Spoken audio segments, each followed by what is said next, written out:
فاسألوا أهل الذكر إن كنتم لا تعلمون. إلى الله قال الحواريون نحن أنصار الله آمنا بالله واشهد بأننا مسلمون. ربنا آمنا بما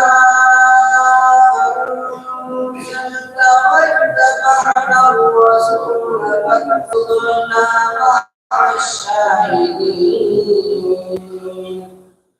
ومكروا ومكر الله والله خير الماكرين.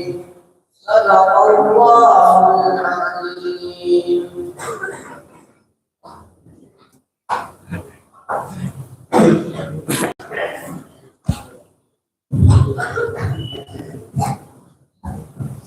أيها الأفاضل، كما تعلمون أن الله تبارك وتعالى إذ كان ربا للعالمين فسيد ولد آدم محمد صلى الله عليه وسلم كان رحمة للعالمين.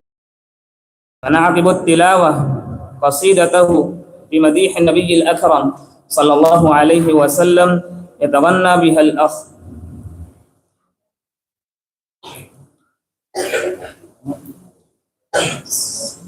النجم الساقي في صوته الشجي الرنان، فليتقدم مشكورا.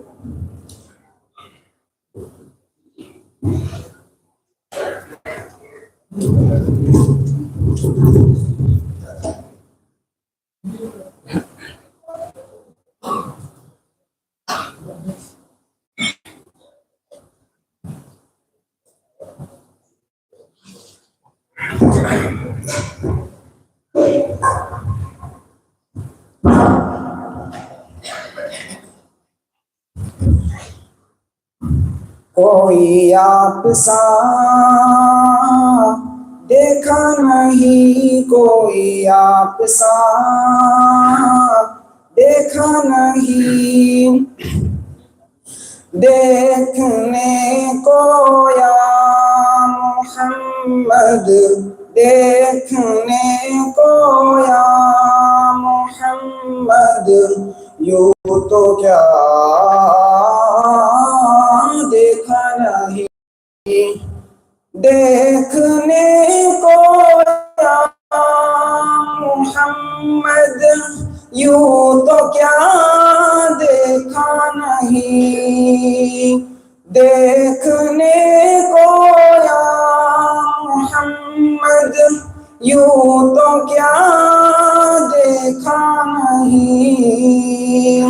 हाँ मगर महबूब कोई, हाँ मगर महबूब कोई दूसरा देखा नहीं को।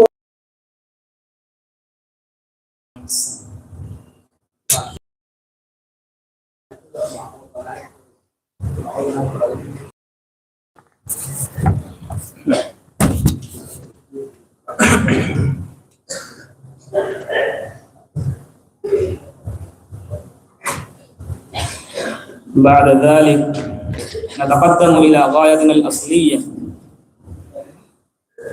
قبل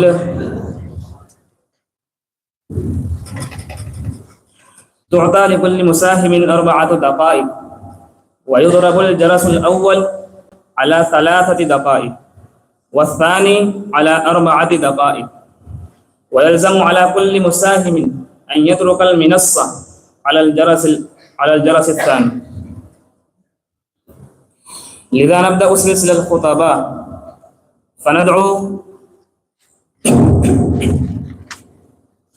فندعو الأخ ذا القرنين أن يأتي ويلقي خطبة وجيزة جليلة.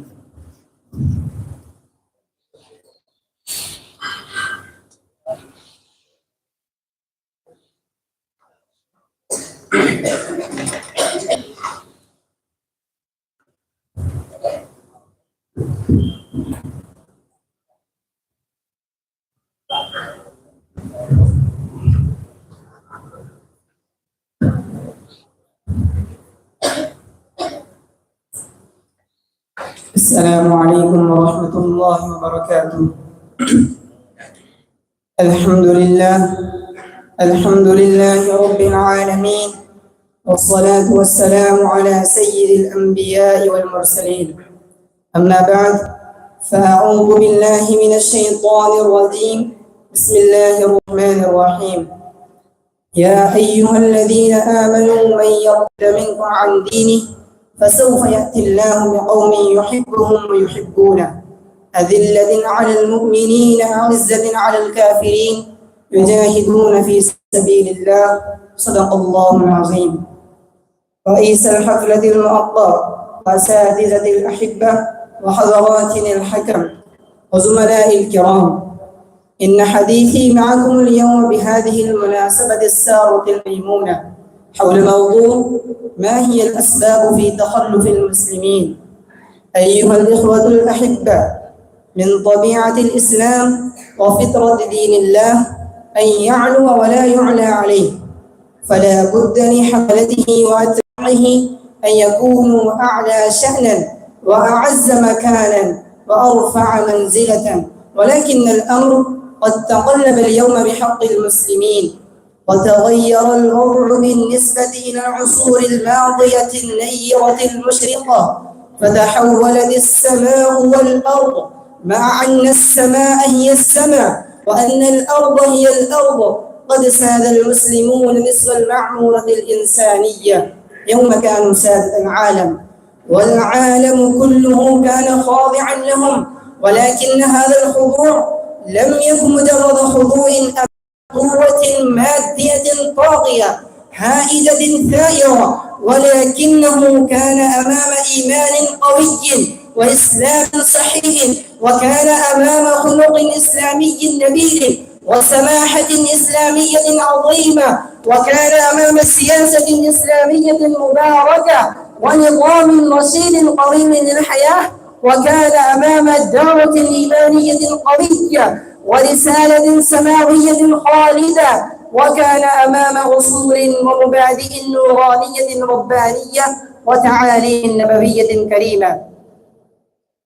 ولكن بعض الناس قد اغتروا بهذا الواقع التاريخي وظنوا أن هذا الحادث وقع لمجرد وجود هؤلاء المسلمين القدامى، وذلك خدعة وغرور ليس غير، إذ أن مثل هؤلاء المسلمين موجودون اليوم أكثر منهم بعدد يفوق عددهم، لكنهم غثاء كغثاء السيل، لا وزن لهم ولا اعتبار ولا يحسب لهم أي حساب. وذلك لماذا أيها السادة؟ ذلك لأسباب معلومة وعوامل غير مجهولة، ولكني قبل أن أكشف لكم هذه الأسباب أسائلكم أيها السادة: أين المسلمون اليوم من إسلام أصيل؟ وأين المسلمون اليوم من تعليمه الربانية؟ وأين المسلمون اليوم من أخلاق آبائهم الأولين؟ وأين المسلمون اليوم من تلك المواهب التي حظي بها الأقدمون من المسلمين؟ وأين المسلمون اليوم من جراءة إيمانية قوية وإقدام إسلامي عظيم؟ لا شك أنه قد تخلف المسلمون في هذا العصر في جميع مناحي الحياة، من الاقتصاد والتعليم والثقافة والقوة العسكرية وما أشبه ذلك، وقد نزعت هيبتهم من صدور عدوهم، وقد ألقي في قلوبهم الرعب والجبن، مرعوبين مرغوبين، لا يملكون وأموالهم ولا أولادهم وبلادهم ولا مقدساتهم، بل كل ذلك بيد أعدائهم من الكفار من اليهود والنصارى والوثنيين، بل كل ذلك بيد أعدائهم وليس كل ذلك عفوا وصدقة، بل كل ذلك بما كسبت أيديهم. قال الله تبارك وتعالى: إن الله لا يغير ما بقوم حتى يغيروا ما بأنفسهم. أكتفي بهذه الكلمات.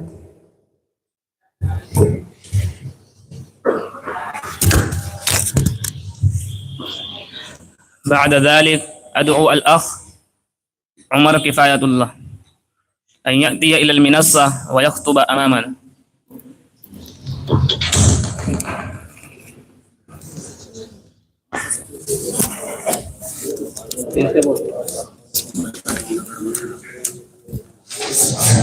عمر كفاية الله.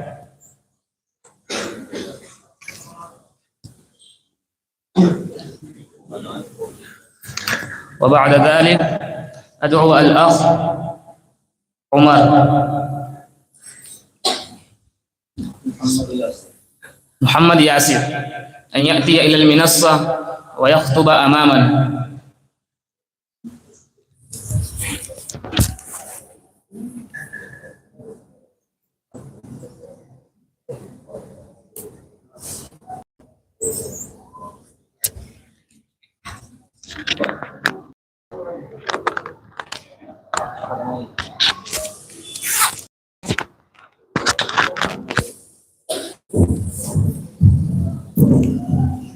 والصلاة والسلام على سيد الأنبياء والمرسلين.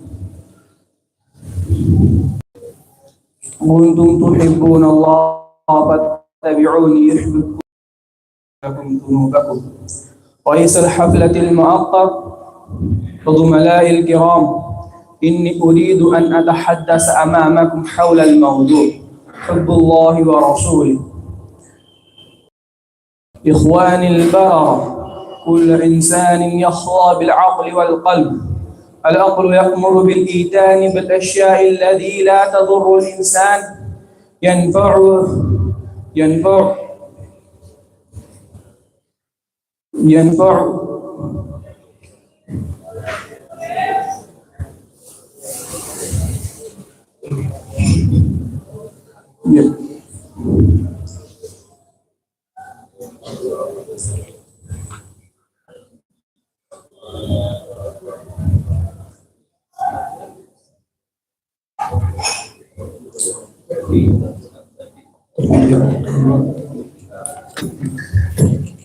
بعد ذلك أدعو الآخر أن يقف على المنصة ويلقي خطبة قيمة بسيطة جديدة.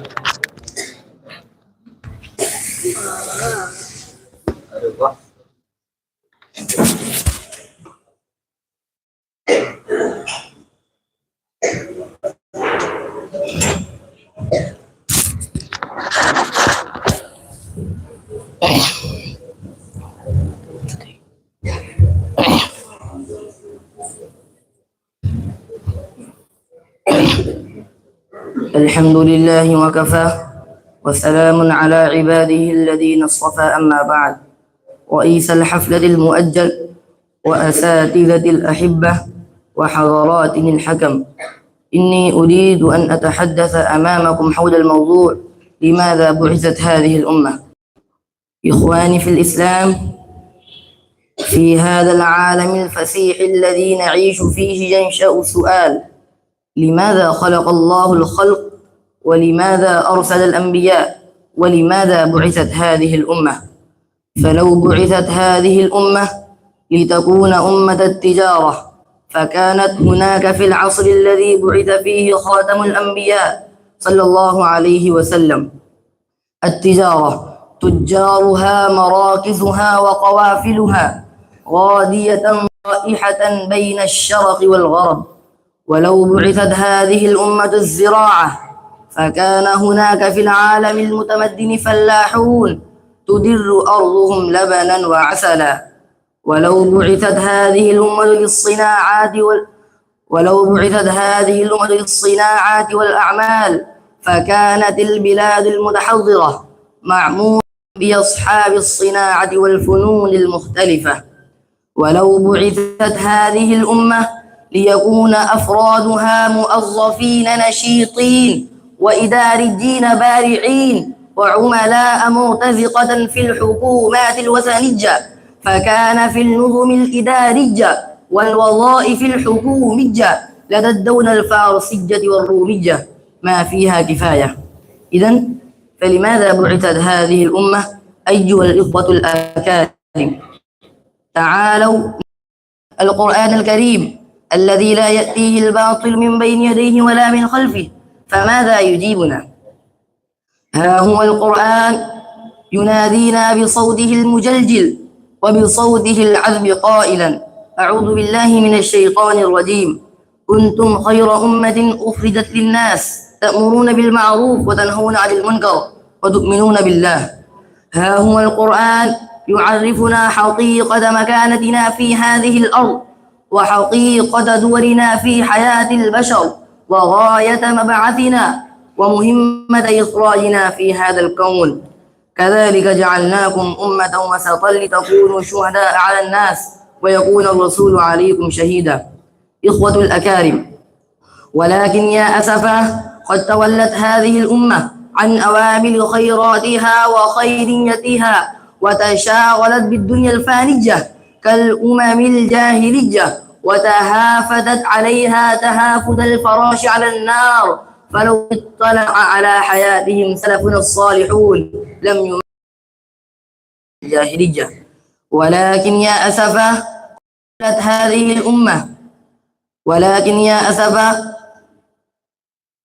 يا أمة الدعوة، هذه الدعوة الصارخة تناديكم، وهذه الإنسانية البائسة تستصرخكم. وحقا أن العالم اليوم ليس أقل ظمأ إلى ماء الإسلام مما هو بالأمس. أتفق بهذه الكلمات.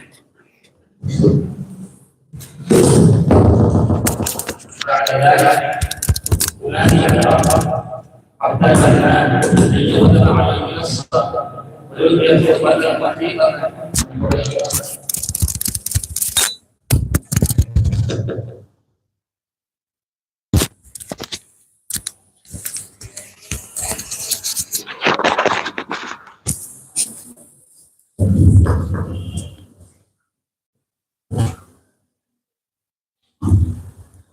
الحمد لله رب العالمين، والصلاة والسلام على سيد الأنبياء والمرسلين محمد وآله وأصحابه أجمعين. أما بعد، رئيس الحفلة المؤقتة وأساتذة وحضراتنا الحكم وزملائي الكرام، إني أريد أن أتحدث أمامكم حول الموضوع لماذا بعثت هذه الأمة. إخواني في الإسلام، في هذا العالم الفسيح الذي نعيش فيه ينشأ سؤال: لماذا خلق الله الخلق؟ ولماذا أرسل الأنبياء؟ ولماذا بعثت هذه الأمة؟ فلو بعثت هذه الأمة لتكون أمة التجارة، فكانت هناك في العصر الذي بعث الأنبياء صلى الله عليه وسلم تجارها ومراقزها وقوافلها غادئة رائحة بين الشرق والغرب. ولو بعثت هذه الأمة للزراعة، فكان هناك في العالم المتمدن فلاحون تدر أرضهم لبنا وعسلا. ولو بعثت هذه الأمة أمة للصناعات والأعمال، فكانت البلاد المتحضرة معمورة بأصحاب الصناع والفنون المختلفة.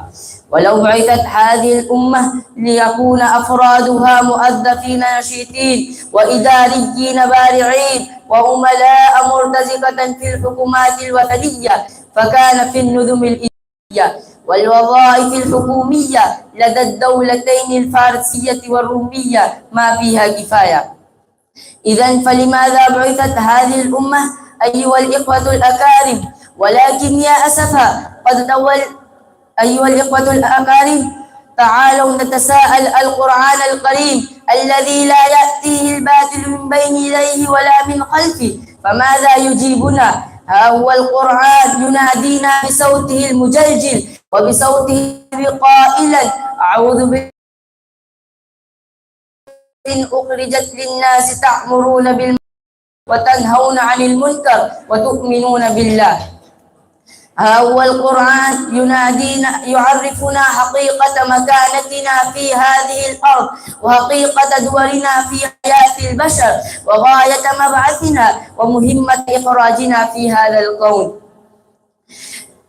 كذلك جعلناكم أمة وسطا لتكونوا شهداء على الناس ويكون الرسول عليكم شهيدا. إخوة الأكارم، ولكن يا أسفا قد تولت هذه الأمة عن عوامل خيراتها وخيريتها وتشاغلت بالدنيا الفانية كالأمم الجاهلية. وتهافتت عليها تهافت الفراش على النار، فلو اطلع على حياتهم سلفنا الصالحون لم يميزوا بينهم وبين أمم جاهلية. يا أمة الدعوة، هذه الدعوة تناديكم، وهذه الإنسانية البائسة تستصرخكم حقا أن العالم ليس اليوم أقل زمع إلى ماء الإسلام العذب السلسال. أكتفي بهذه الكلمات.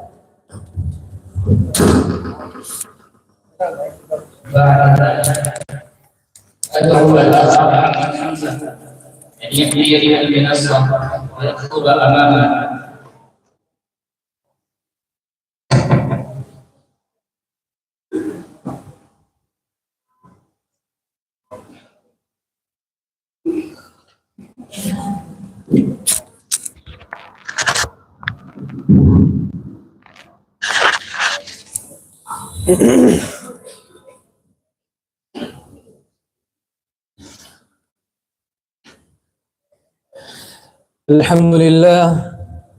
الحمد لله رب العالمين، والصلاة والسلام على سيد الأنبياء والمرسلين وعلى آله وصحبه أجمعين.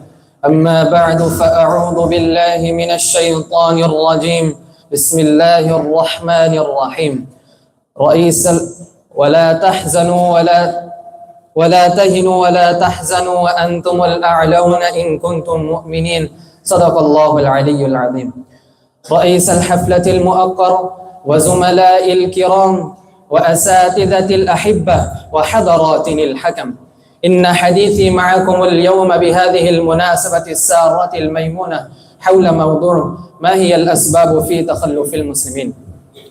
أيها الإخوة الأحبة، من طبيعة الإسلام وفطرة دين الله أن يعلو ولا يعلى عليه، فلا بد لحملته وأتباعه أن يكونوا أعلى شأنا وأعز مكانا وأرفع منزلة، ولكن هذا الأمر قد تقلب اليوم بحق المسلمين، وتغير الوضع بالنسبة إلى العصور الماضية النيرة المشرقة، فتحولت السماء والأرض، مع أن السماء هي السماء وأن الأرض هي الأرض. قد ساد المسلمون نصف المعمورة الإنسانية يوم كانوا سادة العالم، والعالم كله كان خاضعا لهم، ولكن هذا الخضوع لم يكن مجرد خضوع أمام قوة مادية طاغية، ولكنه كان أمام إيمان قوي وإسلام صحيح، وكان أمام خلق إسلامي نبيل وسماحة إسلامية عظيمة، ولكنه كان أمام سياسة إسلامية ولكنه كان أمام سياسة إسلامية مباركة ونظام رشيد قويم للحياة، وكان أمام أصول ومبادئ نورانية ربانية وتعالية كريمة. ولكن بعض الناس قد اغتروا بهذا الواقع التاريخي وظنوا أن هذا الحادث وقع لمجرد وجود هؤلاء المسلمين القدامى، وذلك خدعة وغرور ليس غير، إذ أن مثل هؤلاء المسلمين موجودون اليوم أكثر منهم بعدد يفوق عددهم، لكنهم غثاء كغثاء السيل، لا وزن لهم ولا اعتبار ولا يحسب لهم أي حساب. وذلك لماذا أيها السادة؟ ذلك لأسباب معلومة وعوامل غير مجهولة، ولكني قبل أن أكشف لكم هذه الأسباب أسائلكم أيها السادة: أين المسلمون اليوم من إسلام أصيل؟ وأين المسلمون اليوم من تعاليمه الربانية؟ وأين المسلمون اليوم من أخلاق آبائهم الأولين؟ وأين المسلمون اليوم من تلك المواهب التي حظي به الأقدمون من المسلمين؟ وأين المسلمون اليوم من جراءة إيمانية قوية وإقدام إسلام عظيم؟ لا شك أنه قد تخلف المسلمون ينجحون في هذا العصر في جميع المناحي الحياة من الاقتصاد والتعليم والثقافة والقوة العسكرية الحديثة وما أشبه ذلك، وقد نزعت هيبتهم من صدور عدوهم، وقد ألقي في قلوبهم الرعب والجهل، فصاروا ضعفاء مرعوبين مرهوبين لا يملكون أنفسهم وأموالهم ولا أولادهم وبلادهم ولا مقدساتهم، بل كل ذلك بيد أعدائهم من الكفار من اليهود والنصارى والوثنيين. وليس كل ذلك عفوا وصدقة، بل كل ذلك بما كسبت أيديهم. قال الله تبارك وتعالى في محكم آية كتابه: إن الله لا يغير ما بقوم حتى يغيروا ما بأنفسهم. واكتفي بهذه الكلمة. بعد ذلك أدعو الأخ محمد على أن يأتي إلى المنصة ويخطب أمامه.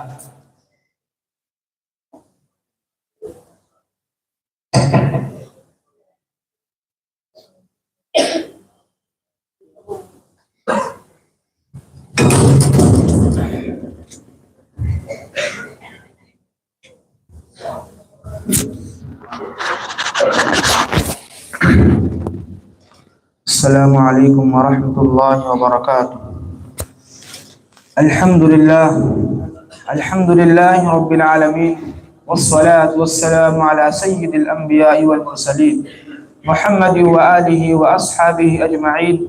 أما بعد، رئيس الحفلة المؤقر وأساتذة الأحبة وحضرات الحكم وزملاء الكرام، إني أريد أن أتحدث أمامكم حول الموضوع المحدد: لماذا بعثت هذه الأمة؟ إخواني في الإسلام، في هذا العالم الفسيح الذي نعيش فيه ينشأ سؤال: لماذا خلق الله الخلق؟ ولماذا أرسل الأنبياء؟ ولماذا بعثت هذه الأمة؟ فلو بعثت هذه الأمة لتكون أمة التجارة، فكانت هناك في العصر الذي بعث فيه خاتم الأنبياء صلى الله عليه وسلم التجارة، تجارها ومراكزها وقوافلها غادية رائحة بين الشرق والغرب.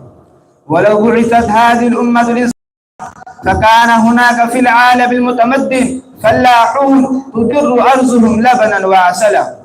ولو بعثت هذه الأمة للصناعات والأعمال فكانت البلاد المتحضرة معمورة بأصحاب الصناع والفنون المختلفة. ولو بعثت هذه الأمة ليكون أفرادها موظفين نشيطين وإداريين عملاء مرتزقة في الحكومات الوثنية، فكان في النظم الإدارية والوظائف الحكومية لدى الدولتين الفارسية والرومية ما فيها كفاية. إذن فلماذا بعثت هذه الأمة أيها الإخوة الأكارم؟ تعالوا نتساءل. القرآن الكريم الذي لا يأتيه الباطل من بين يديه ولا من خلفه، فماذا يجيبنا؟ ها هو القرآن ينادينا بصوته المجلجل وبصوته العذب قائلا: أعوذ بالله من الشيطان الرجيم، كنتم خير أمة أخرجت للناس تأمرون بالمعروف وتنهون عن المنكر وتؤمنون بالله. ها هو القرآن يعرفنا حقيقة مكانتنا في هذه الأرض وحقيقة دورنا في البشر وغاية مبعثنا ومهمة إخراجنا في هذا الكون. كذلك جعلناكم أمة وسطا لتكونوا شهداء على الناس ويكون الرسول عليكم شهيدا. إخوة الأكارم، ولكن يا أسفا قد تولت هذه الأمة عن عوامل خيراتها وخيريتها وتشاغلت بالدنيا الفانية كالأمم الجاهلية وتهافتت عليها تهافت الفراش على النار. فلو اطلع على حياة سلفنا الصالحون لم يميزوا بينهم وبين أمم الجاهلية. يا أمة الدعوة، هذه الدعوة الصارخة تناديكم، وهذه الإنسانية البائسة تستصرخكم. وحقا أن العالم اليوم ليس أقل ظمأ إلى السلسال مما هو بالأمس. وهل من مجيب؟ أكتفي بهذه الكلمات. بعد ذلك أدعو الأخ محمد أن يأتي إلى النصر ويغير قوة.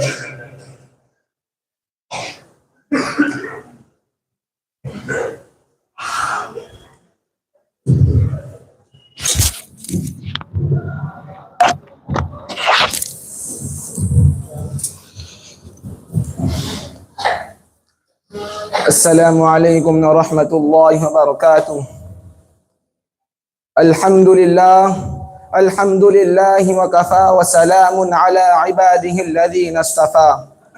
أما بعد، رئيس الحفلة المعطر وأساتذة الأحبة وحضرات الحكم وزملاء الكرام،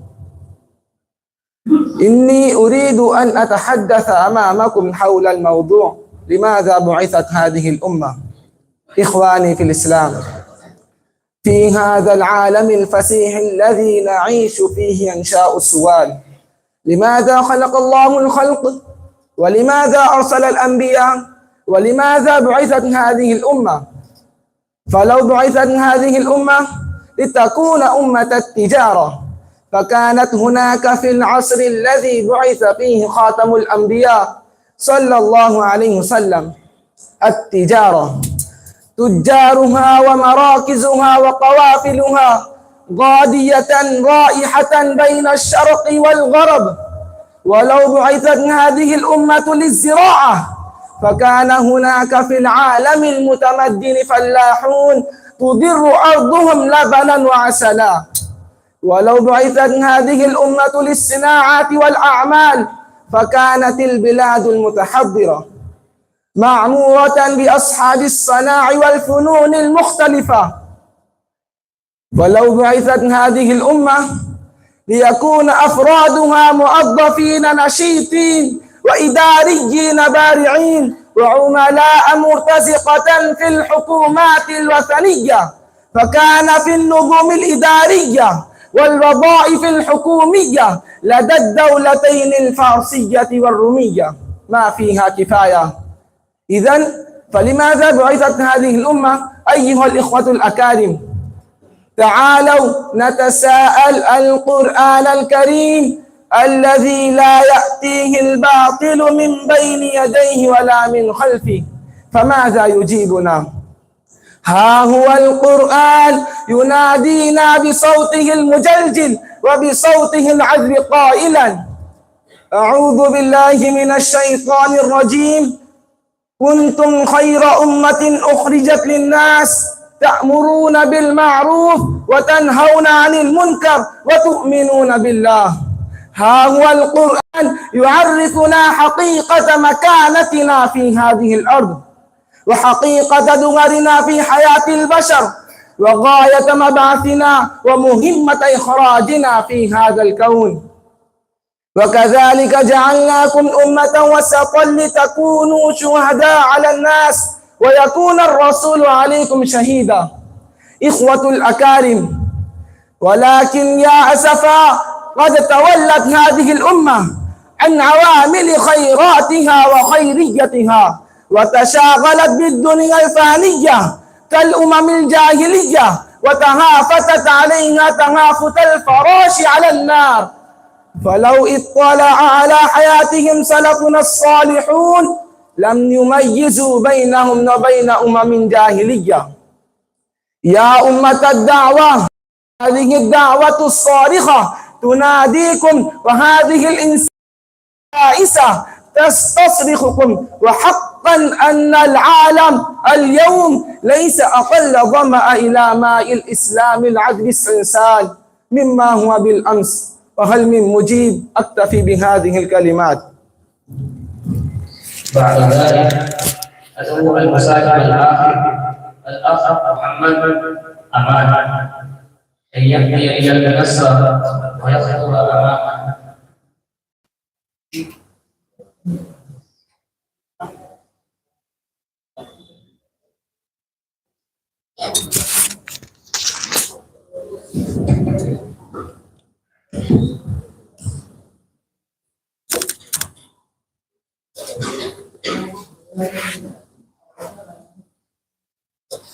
الحمد لله رب العالمين، الصلاة والسلام على سيد الأنبياء والمرسلين وعلى آله وأصحابه أجمعين، أما بعد، فقد قال الله تبارك وتعالى: قل إن كنتم تحبون الله فاتبعوني يحببكم الله ويغفر لكم ذنوبكم. صدق الله العظيم.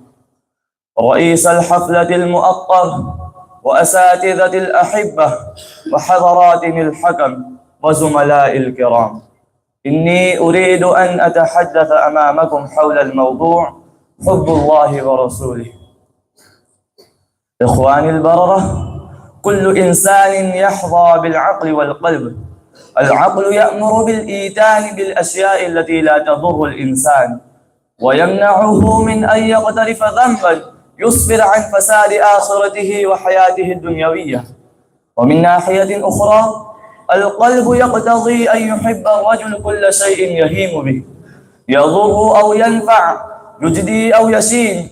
فعندما يتغلب القلب وما يوحيه على العقل ومتطلباته، يضل الإنسان من الطريق السوي ويعمه في ضلال بعيد عن الحق. وعندما يتغلب العقل على القلب ويسيطر عليه كل حين ولا يتركه أن ينسجم معه، والوداد والحب والطمأنينة والعش كله يفنى، والإنسان يصل إلى مكان منخفض في العز والكرم والشوق والفخر.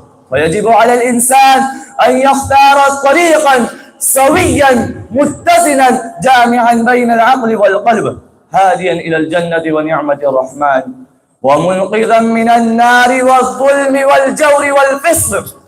وهذا هو مقتضى العدل وحب الله في كل مجال من مجالات الحياة البشرية. أيها الناس، إن هذا الأمر الإلهي يضم إنذارا كاملا وتحذيرا شديدا للذين اعتنقوا الإسلام وآمنوا بالله ربا وإلها وبدينه الإسلام دينا لا يتقبل الله تعالى دينا غيره، وبرسوله محمد نبيا ورسولا. إن هذه الآية الكريمة نهى الناس عن اتخاذ من كفر بالله من أولياء من آبائهم وأمهاتهم وإخوانهم وأخواتهم. وإن هذه الآية الكريمة تنهى الرجال والنسوة أجمعين أن ينتهوا عن اتخاذ أقاربهم الكافرين ذكورا وإناثا أولياء من دون الله. أيها الناس، فعلم من هذه الآية الكريمة تنهى الرجال إذا آثر الإخوان والأخوات وآثر الآباء والأمهات الكفر على، فلا يجوز للمسلمين أن يتخذوهم أولياء لأنهم انعزلوا عن أحكام الله القديم ويفتخرون بالأمور التي ترجع إلى الشيطان وحفلته، ولأنهم يؤثرون الظلم على العدل والكفر على الإيمان والشرك على التوحيد والرسالة. فيا أيها الشبان، تفكروا في هذه الأمور وتدبروا في هذه الأعمال تؤدي بكم إلى النار. إن هذه الأعمال تؤدي بكم إلى النار ودار العذاب والبوار. فاجتنبوا عن المعاصي والمنكرات، واجتنبوا عن البدع والخرافات، ورجعوا إلى السنة والكتاب الهادي إلى الجنة ننقذ من النار، وما علينا إلا البلاغ. السلام عليكم. أيها الأخوة الفضلاء، انتهت سلسلة السنة، والآن نبدأ سلسلة العليا. فأدعو أولا الأخ سعد الدين أن يغلب على المنصة ويلقي خطبة قيمة رفيقة جليلة حية.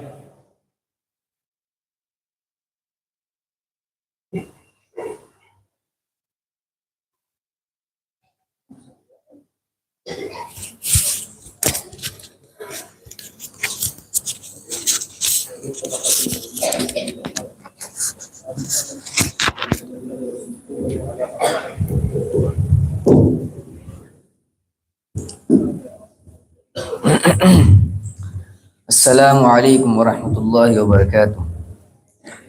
الحمد لله رب العالمين، والصلاة والسلام على سيد الأنبياء والمرسلين وعلى آله وأصحابه أجمعين. أما بعد. رئيس الحفلة المؤقر وزملاء الكرام وحضراتنا الحكم، إني أريد أن أتحدث أمامكم حول الموضوع إلى الرجعة الصادقة أيها المسلم. كم رأينا المال بأيدي المسلمين فضلا عن غيرهم مفسدة لهم لدينهم وخلقهم. كم رأينا الفكر والعلم متيعين للأغراض التافهة ووسيلة للمنافع الحقيرة. كم رأينا من يسمون العلماء يضعون أنفسهم في خدمة أعداء الإسلام ويحاربون أولياءه ويشترون بآيات الله ثمنا قليلا ويتهافتون على المناصب والجاه الحقير تهافت الفراش على النار. وآسفاه لقد تغيرت مقاييس المسلمين اليوم، فيرون أن سر نجاح الإسلام وانتصار المسلمين هي الوسائل المادية، وكان سر انتصار المسلمين الأوائل إيمانهم الصادق الخالصة وامتثال أوامر الله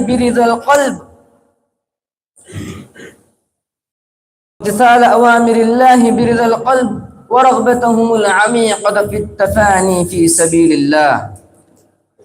احتاج الإسلام في القرن الأول إلى الدعاة، فكان المسلمون الأول خير دعاة وأجرأ دعاة وأصبر دعاة، بلغوا رسالة الله بأقوالهم وأفعالهم وأخلاقهم، وأدوا الأمانة ببذل أموالهم وأرواحهم الطريق في أصعب الظروف وأحرج الأوقات، صبروا على الأذى المرير والبلاء الشديد، وقد تكالبت عليهم أعداؤهم. احتاج الإسلام إلى الدم الذكي للدفاع عنه والقتال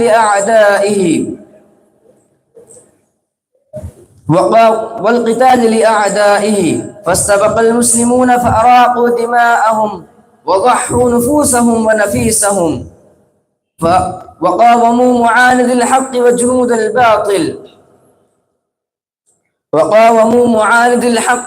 الباطل.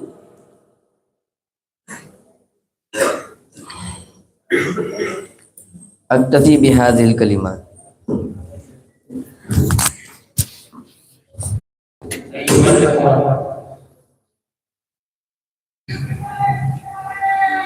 تعطى للإنسان 5 دقائق ويضرب الجرس الأول على 4 دقائق والثاني على 5 دقائق، ويلزم على كل إنسان أن يضرب الجرس على الجرس الثاني.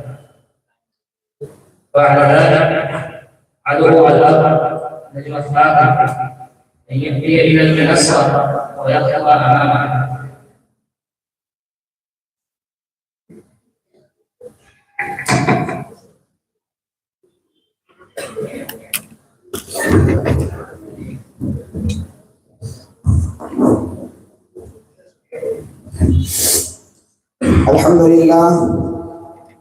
الحمد لله رب العالمين، والصلاة والسلام على سيد الأنبياء والمرسلين وعلى آله وصحبه أجمعين. أما بعد، قال الله تبارك وتعالى: يا أيها الذين آمنوا من يرتد منكم عن دينه فسوف يأتي الله بقوم يحبهم ويحبونه أذلة على المؤمنين أعزة على الكافرين يجاهدون في سبيل الله ولا يخافون لومة لائم. صدقت يا رب العالمين.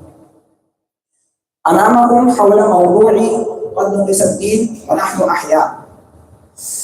أيها الإخوة الأحبة، تعالوا نتصور رجلا في بدنه وسليما في عقله، ثم قطعت رجلاه وفصلت يداه وفضئت عيناه وجدعت أذناه وأخذ من أنفه ولسانه ونزع ما في جوفه من قلب وكبد وطحال ثم ترك، فهل يبقى حيا؟ ولو بقي حيا فماذا يستطيع أن يعمل في حياته؟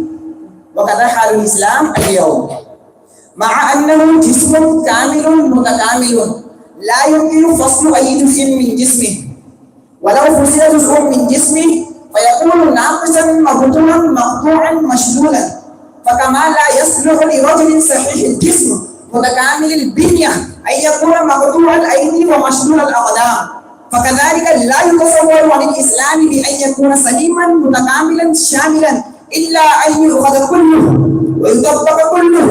أما الإسلام الناقص المبطول فلا يزن عند الله جناح بعوضة، إن الدين عند الله الإسلام، ومن يبتغي غير الإسلام دينا فلن يقبل منه. يا أيها الذين آمنوا ادخلوا في السلم كافة. والإسلام الكامل الشامل هو أن تأخذ كله، تأخذ عقيدته وعبادته، تأخذ حكمه وشريعته، تأخذ اقتصاده وسياسته، تأخذ سلوكه وعمله، اجتماعه ومعاملاته، تأخذ أمره ونهيه، تأخذ تبشيره وإنذاره، وتأخذه فرديا وجماعيا. أيها المستمعون، كم نتكلم عن أينقص الدين وعن حي، وصاحب هذه المقولة المليء بالغاية الإيمانية والشجاعة النادرة هو سيدنا أبو بكر رضي الله عنه صاحب رسول الله صلى الله عليه وسلم في الغار. وأين نحن وقد نقص الدين من أطرافه زحفا زحفا، ووصي على ولدانه سرا وجهرا ونهارا، وصلت منابذ حركاته ونشاطاته، ولا يزال اليوم ينقص هذا الدين تحت سمعنا وبصرنا صباحا ومساء. بل نحن الذين نأخذ من أطراف جسمه وننهش من بدنه وننهب من متاعه حتى أصبح النفس في الدين ظاهرا، والبعد عن شريعته حقا مشاهدا، والانحسار عن أحكامه سمة بارزة. لبس نظامه مفهوم الشوري وحل محله الدين الطلاقية، لبست مفاهيمه الاقتصادية والاجتماعية والخلقية والعلاقات الدولية، وحلت محلها المفاهيم الأوروبية والقيم الجاهلية الحديثة، وأصبحت مجتمعات المسلمين مجتمعات فاسقة، مجتمعات منحرفة، مجتمعات محكومة تشمل الكافرين والمنافقين، وترى فيها طائفة كبيرة من المنحرفين والسكيريين والمبتدعين والفاسقين والثائرين على الدين. فهل يبقى الدين بعد ذلك إلا ناقصا ومبتوعا ومصروما ومشلولا؟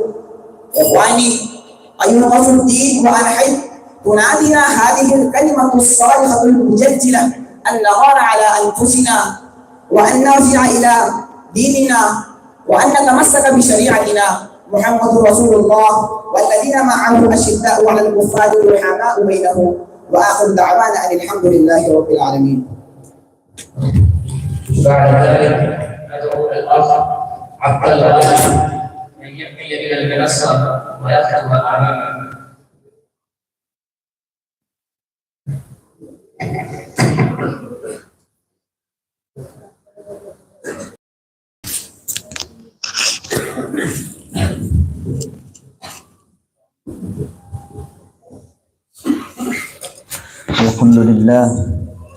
الحمد لله فالق الحب والنوى ومخرج الحي من الميت، والصلاة والسلام على رسول الهدى وعلى من اتبعهم بالإحسان من أهل التقى.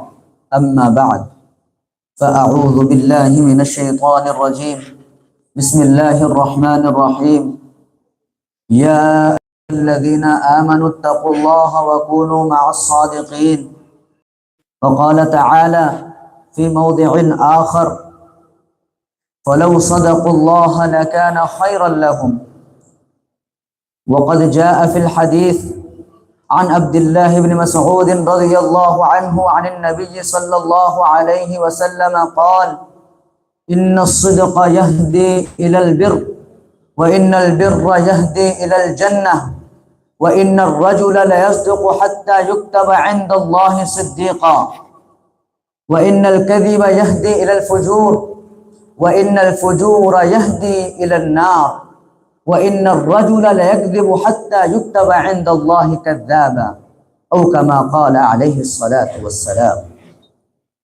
رئيس الحفلة المبجل وأساتذة الكرام وحضرات الحكم، إني أريد أن أتحدث أمامكم حول الموضوع إلى الرجعة الصادقة أيها المسلم.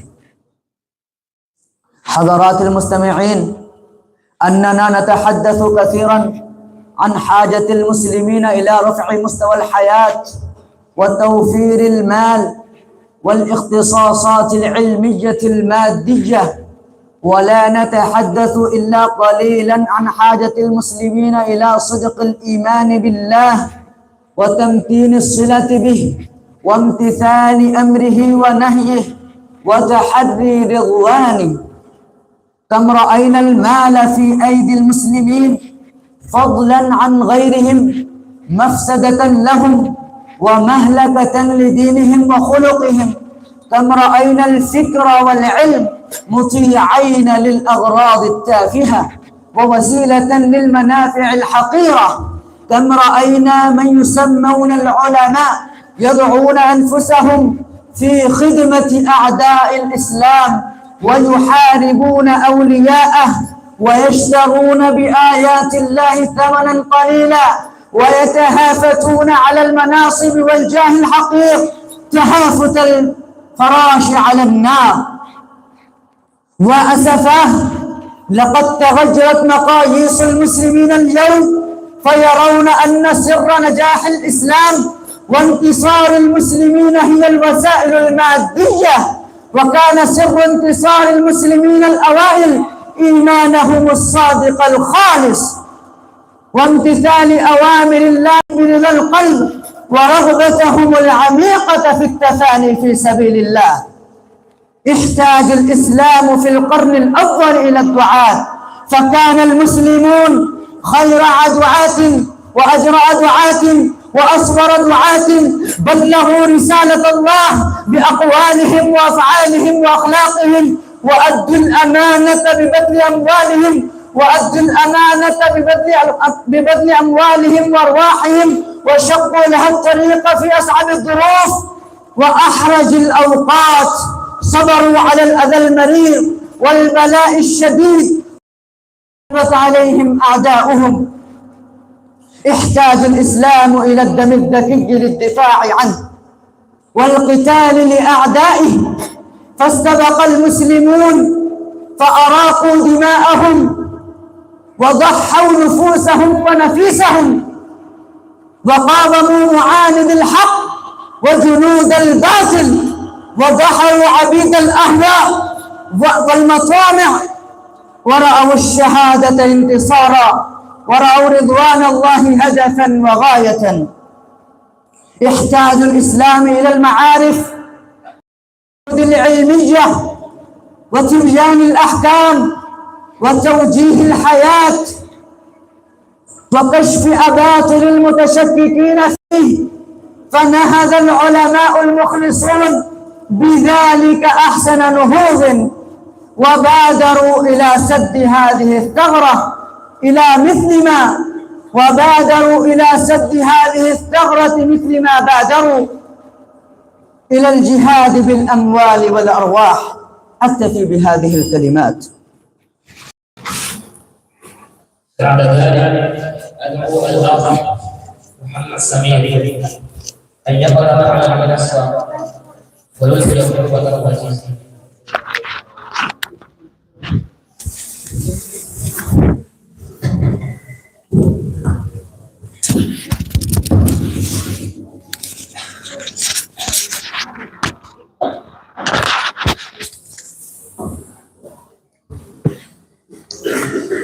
نحمده ونصلي على رسوله الكريم، أما بعد، فأعوذ بالله من الشيطان الرجيم. بسم الله الرحمن الرحيم. يا أيها الذين آمنوا من يرتد منكم عن دينه فسوف يأتي الله بقوم يحبهم ويحبونه أذلة على المؤمنين أعزة على الكافرين يجاهدون في سبيل الله ولا يخافون لومة لائم. صدق الله العظيم. رئيس الحفلة المبجل، حضرات الحكم والحاضرون الكرام، أريد في هذه الحفلة الميمونة المباركة أن ألقي أمامكم خطبة وجيزة حول الموضوع قد نقص الدين ونحن أحياء. أيها الحاضرون الأكارم، تعالوا نتصور رجلا قويا نشيطا في بدنه وسليما في عقله، ثم قطعت رجلاه وفصلت يداه وفتئت عيناه وجدعت أذناه وأخذ من أنفه ولسانه ونزع ما في جوفه من قلب وكبد وطحال ثم ترك، فهل يبقى حيا؟ ولو بقي حيا فماذا يستطيع أن يعمل في حياته؟ فكذا حال الإسلام اليوم، مع أنه جسم كامل متكامل لا يمكن فصل أي جزء من جسمه، ولو فصل جزء من جسمه فيكون ناقصا مبتورا مقطوعا مشلولا، فكما لا يصلح لرجل صحيح الجسم متكامل البنية أن يكون مقطوع الأيدي ومشلول الأقدام، فكذلك لا يتصور عن الإسلام بأن يكون سليما متكاملا شاملا إلا أن يؤخذ كله ويطبق.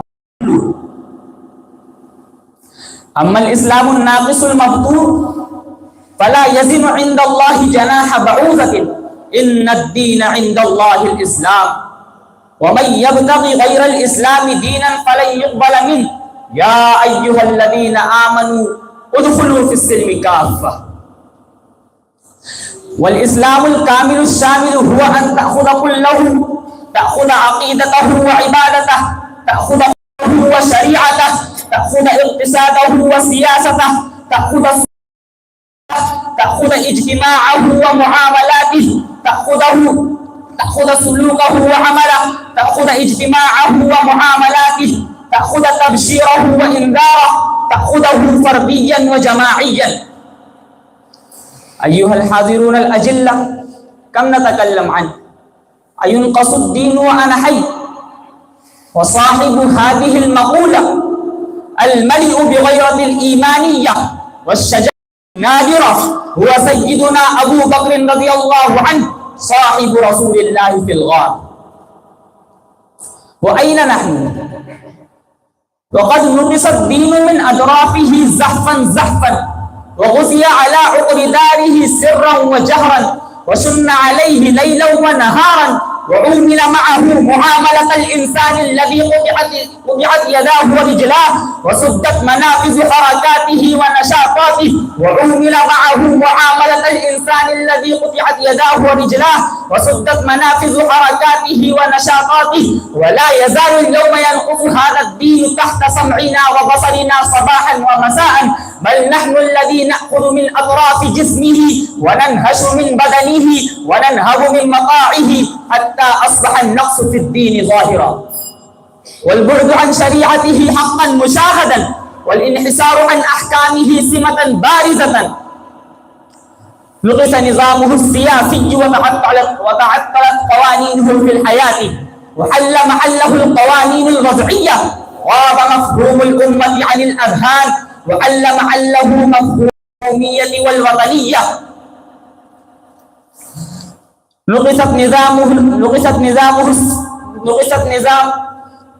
نقصت مفاهيم الاقتصادية. إخواني، أينقص الدين وأنا حي؟ تنادينا هذه الكلمة الصارخة المجلجلة أن نغار على أنفسنا، وأن نرجع إلى ديننا، وأن نتمسك بشريعتنا، ونتململ تململ السليم. محمد رسول الله والذين معه أشداء على الكفار رحماء بينهم. وأكتفي بهذه الكلمات الوجيزة. أيها الأخوة، لعلكم قد سامركم الله تعالى فلنجعل النشاء والاستقامة إليكم الأخلاق.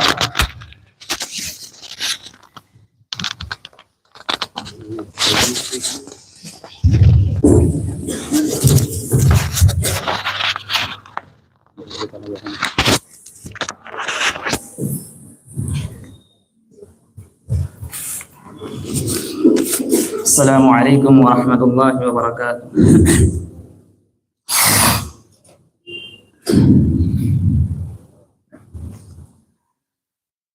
نبی جی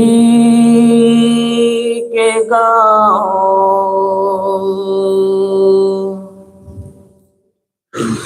نبی جی کے گاؤں، نبی جی کے گاؤں، نبی کے گاؤں. وہ زمزم کا پانی، وہ کعبے کی چھاؤ، چلو آؤ چلتے نبی جی کے گاؤں. چلو آؤ چلتے نبی جی کے گاؤں، چلو آؤ چلتے نبی جی کے گاؤں. او زمزم کا پانی، وہ کعبے کی چھاؤں، چلو آؤ چلتے نبی جی کے گاؤں. صفا کے دلکش نظارے، وہ عرفات و بارے حرا کے کنارے، وہ طائف کی سنگلاخ سی ایک وادی، جہاں خون سے لبریز تھے میرے ہادی. میں دیکھوں حلیمہ کے نورانی گھر کو، کبھی چوم پاؤں میں اسود حجر کو، کبھی ہو زیارت مجھے پائے اقدس، میں دیکھوں نقش نبی مقدس.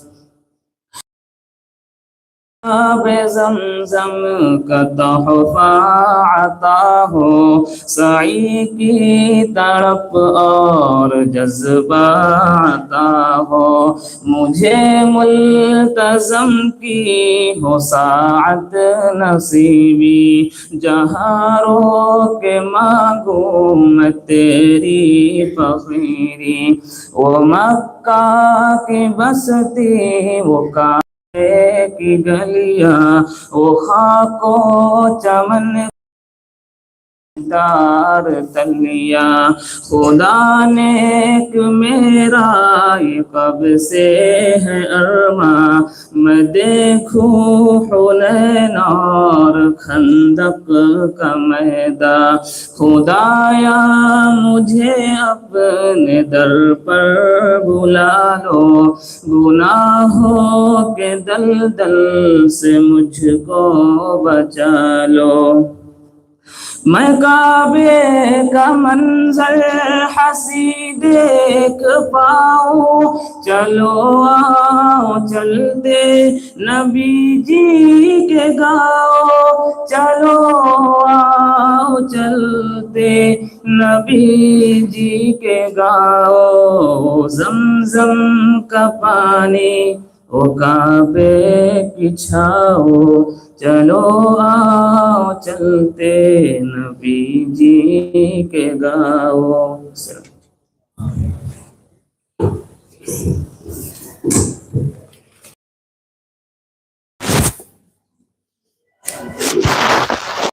بعد ذلك أدعو الأخ محمد عاصم أن يقدم على المنصة ويلقي خطبة وجيزة.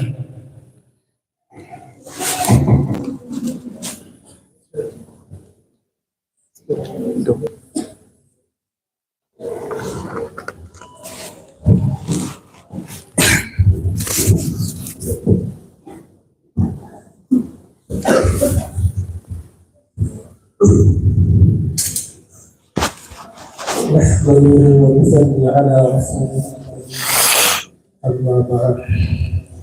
رئيس الحفلة المعطر وزملاء الكرام، إني أريد أن أتحدث أمامكم حول الموضوع إلى مراجعة الصوت أيها المسلمين. كالرهين المال في أيدي المسلمين فضلا عن غيره ووصلة له مهلكة دينه وخلقه. الرهين والعلم مطيعين لأغراض طافحة ووسيلة للمنافع خطيرة. كالرهين من يثقف العلماء ويضعون أنفسهم في سكة آلاء الإسلام ويحاربون أولياءه ويشترون بآيات الله ثمنا قليلا ويتخافتون على المناسب والجاه الفقير تخافتا على المناسب المشاهد وأسافة. لقد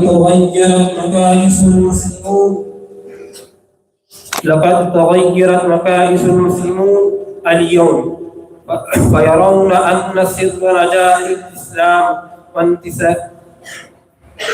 وقد تغيرت مكائس المسلمون اليوم فيرون أن سر نجاح المسلمين هي الوسائل المادية، فيرون أن وكان سر انتصار المسلمون هي الوسائل إيمانهم الصادقة.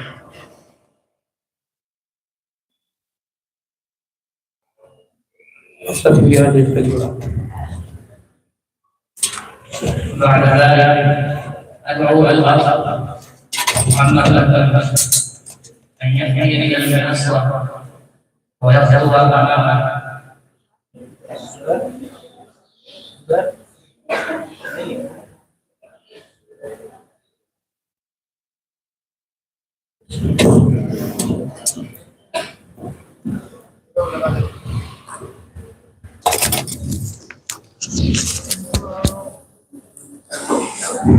السلام عليكم ورحمة الله وبركاته. الحمد لله الذي هدانا للإسلام ومن علينا بتنزيل الكتاب وبعث محمدا خير الأنام. اللهم صل وسلم على عبدك ورسولك وأصحابه الكرام.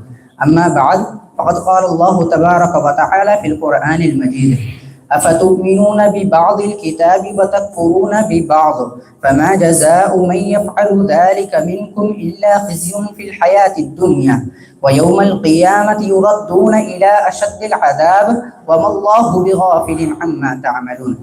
رئيس حفلة المعقر وحضرات الحكم وأساتذة الأجلة وزملاء الكرام، إني أريد أن أتحدث أمامكم خطبة وجيزة حول الموضوع قد نقص الدين ونحن أحياء.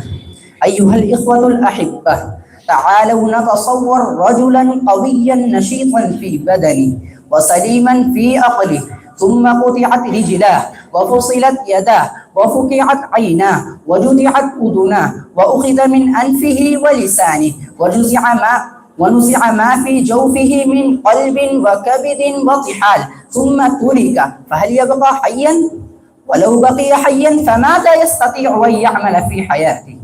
وكذا حال الإسلام اليوم، مع أنه جسم كامل متكامل لا يمكن فصل أي جزء من جسمه، ولو فصل جزء من جسمه فيكون ناقصا مبتورا مقطوعا مشلولا، فكما لا يصلح لرجل صحيح الجسم متكامل البنية أن يكون مقطوع الأيدي ومشلول الأقدام، فكذلك لا يتصور عن الإسلام بأن يكون سليما متكاملا شاملا إلا أن يؤخذ كله ويطبق كله.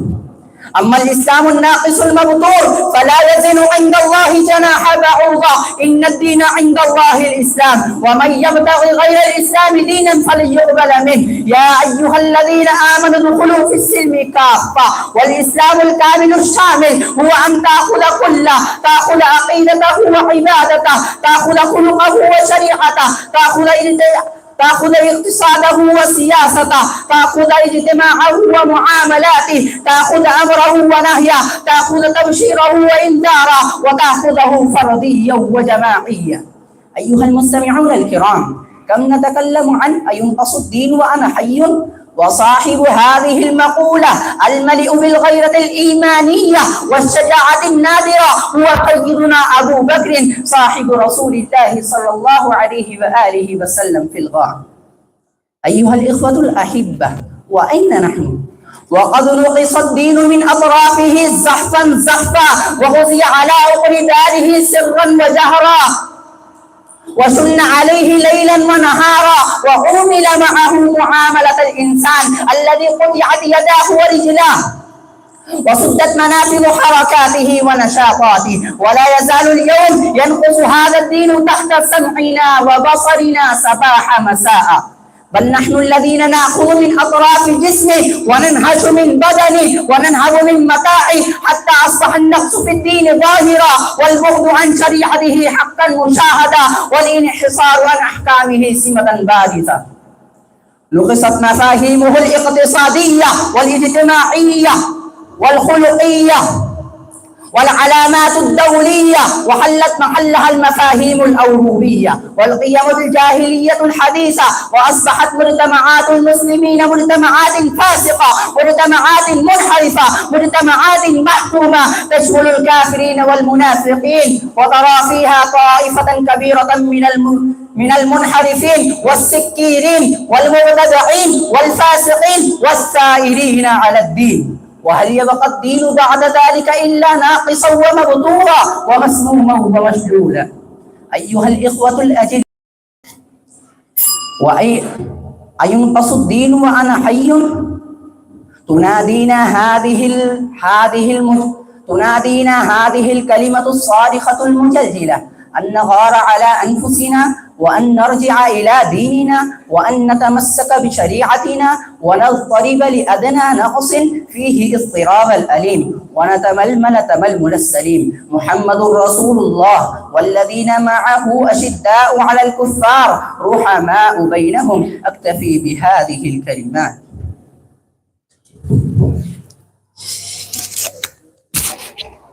بعد ذلك نتقدم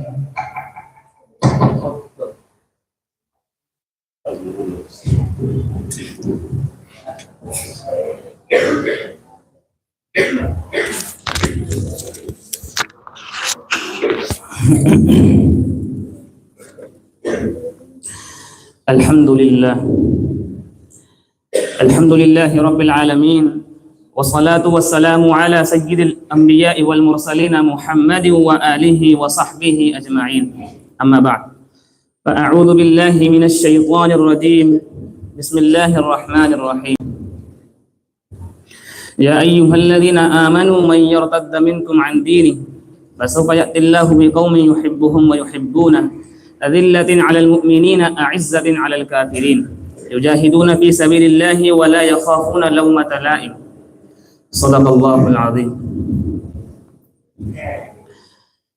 صاحب الفضيلة والسماحة رئيس الحفلة، والإخوة الفضلاء النبلاء، إنني أريد أن أتكلم في هذه المناسبة السارة بلغة سيدنا محمد صلى الله عليه وسلم، ولغة القرآن الكريم، ولغة السنة المشرفة، ولغة الجزيرة العربية حول الموضوع قد نقص الدين ونحن أحياء.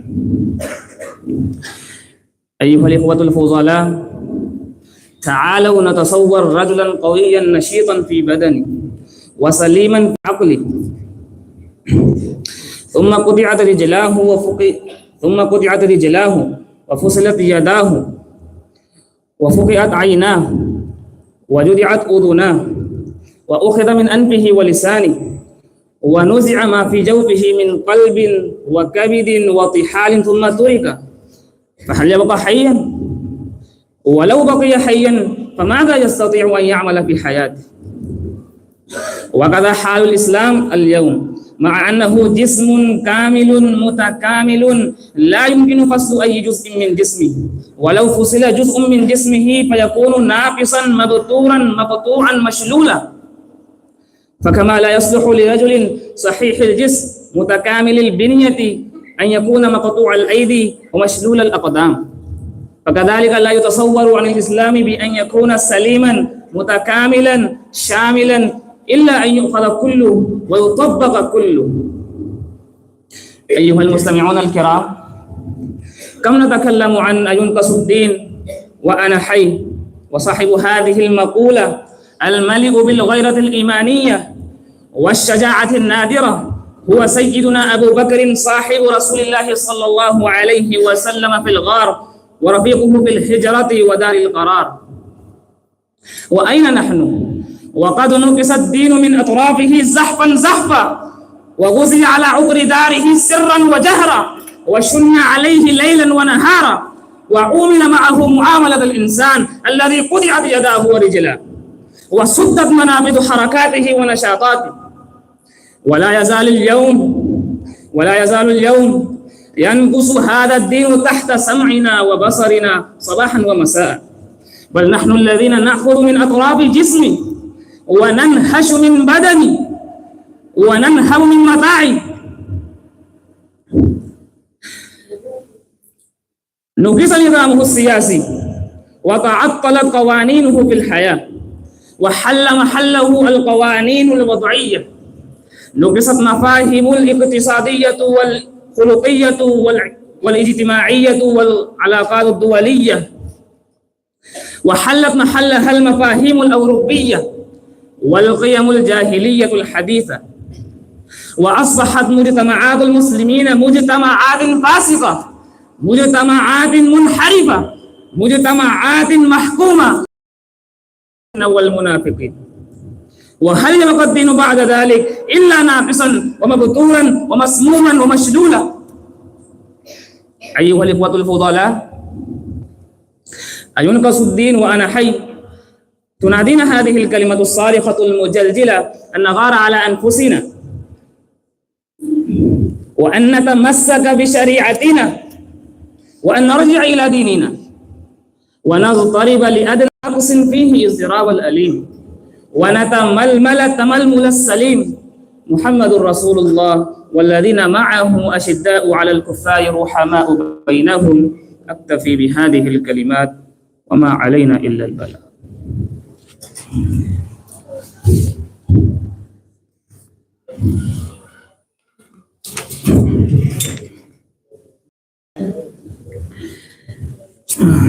الحمد لله. وأخيرا نشكركم شكرا جزيلا بذلك إنكم ظلتم تسمعون الخطبة والبرنامج بطمأنينة ووقار.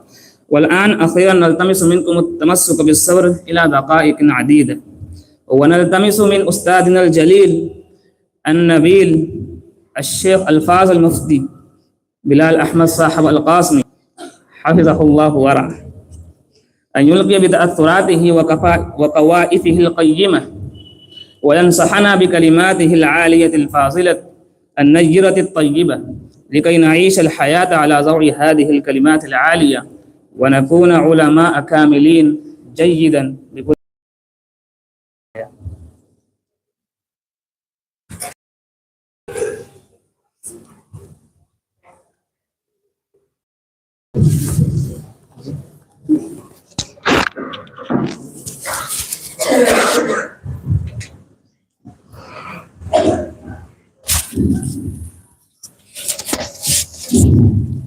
بسم الله الرحمن الرحيم. نحمده ونصلي على رسوله الكريم، أما بعد. إخوتي الكرام، بفضل الله ومنه اجتمعنا في هذه القاعة في هذا المجلس الميمون المبارك في هذه الحفلة المباركة، هذا بفضل الله ومنه. طلبة العلم كل واحد منا سعيد ومسعود ومبروك، لأن الله تبارك وتعالى اصطفانا واجتبانا وانتخبنا من كثير، وجمعنا وأتى بنا في هذه المدرسة. هل تفكرتم لماذا أتينا في هذه المدرسة؟ إن الله تبارك وتعالى أتاح الفرصة لنا للتحصيل على العلم، لتحصيل العلم. ومقصد جمعنا في هذه المدرسة ومقصد اجتماعنا في هذه المدرسة هو تحصيل العلم. هل تعلمون ما هو العلم؟ العلم صفة من صفات الله تبارك وتعالى. هذه الصفة ترفع صاحبها حتى لا يساويه أحد، كما قال في القرآن الكريم: يرفع الله الذين آمنوا منكم والذين أوتوا العلم درجات. بأي سبب يرفع الله سبحانه وتعالى؟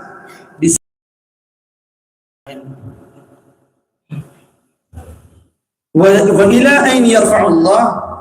إلى حد لا يساوي أحد صاحب العلم، كما قال الله تبارك وتعالى: قل هل يستوي الذين يعلمون والذين لا يعلمون.